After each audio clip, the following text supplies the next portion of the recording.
This is part 4 of my Black & Decker 5-inch straight grinder teardown.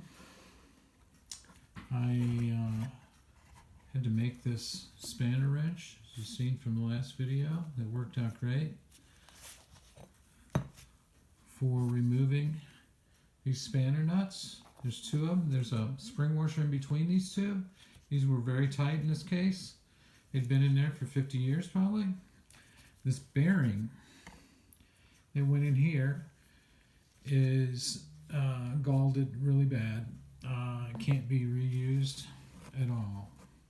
And there's 2 more bearings like this one in the rear section and in this section here that I had to remove, which was pretty easy to get off of this rotor.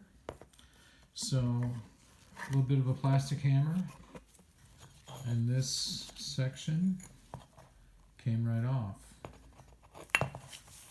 And I have this marked, this orientation with the X, so I know how it came off in case things get out of hand here. So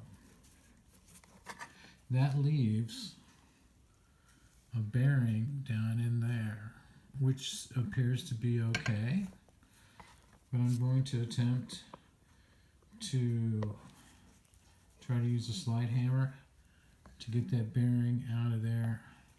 I can't see replacing 4 bearings without replacing that one, you know.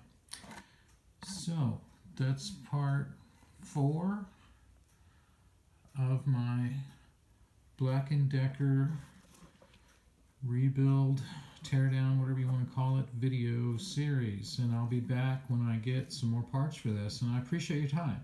Thank you very much.